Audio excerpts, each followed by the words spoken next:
he looked scared, like, am I really going into the world now?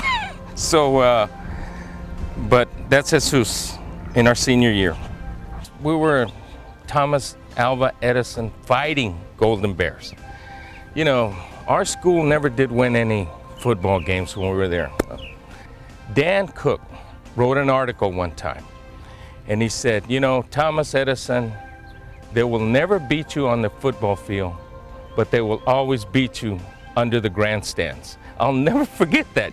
Let me tell you, he actually took a huge risk because his career in journalism was in fact on an upward trajectory. I don't have any doubt that he would have become a major television executive in the news area somewhere in the United States. And all of a sudden he makes this change. I didn't know about him before that.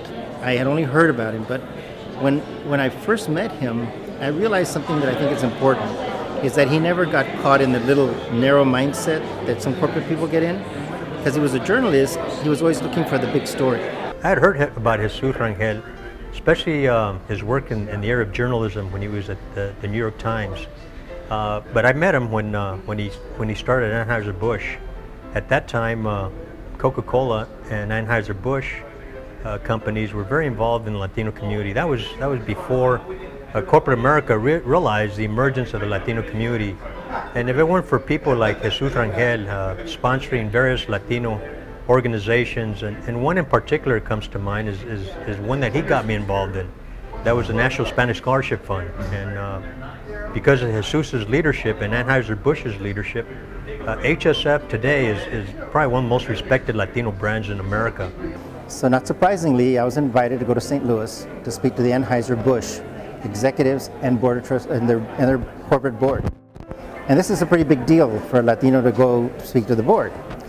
And so I was told that it was all set up by this guy named Jesus. And I said, and every time people spoke about him, they spoke his name with a certain amount of reverence and fear. It was very helpful, of course, that he had become a trusted advisor of August Busch III, who was the father and, of course, the head of the company. It was of tremendous benefit to all of us because we were able to do things that perhaps normally we might not have been able to do. Working within a corporate structure that, quite frankly, was primarily white, male, and very conservative, being in in St. Louis, in the Midwest.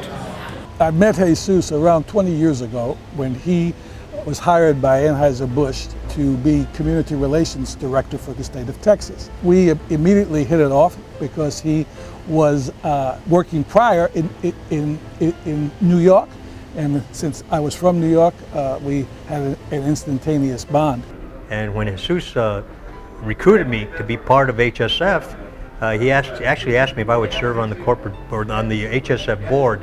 And I gladly said yes, and to see him operate, at that time he was chairman of the Hispanic Scholarship Fund board. Hispanic Scholarship Fund grew from a $3 million a year scholarship to almost a $45 million a year scholarship today. Again, none of that would have happened without the leadership of Jesus Rangel. At the time of the birth, Jesus came in and he's wearing running clothes. He's just wearing shorts and sneakers and stuff, and he walks in and takes a look and tries to see if we're doing okay, and the nurse turns around and then turns to me and she says, "Isn't that wonderful? The baby's grandfather is here." So from then on, I think our families were just intertwined for the rest of our lives, if you will, not in St. Louis, but also in future, as our son now refers to Jesus as his grandpa. So when he moved back, decided to come back to San Antonio, is when I had a conversation with him about becoming a member of the Incarnate Word family, and he thought about it and agreed. And now he's been at Incarnate Word about 3 years. He has many talents because he's walked both in the corporate world as well as in the philanthropic world. This prestigious award could go to no better person than yourself tonight. And for this, I thank you, and we thank you.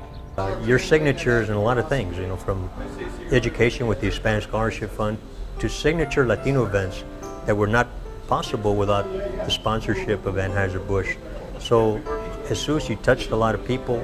Your legacy continues, and hermanito, this is long overdue. Felicidades.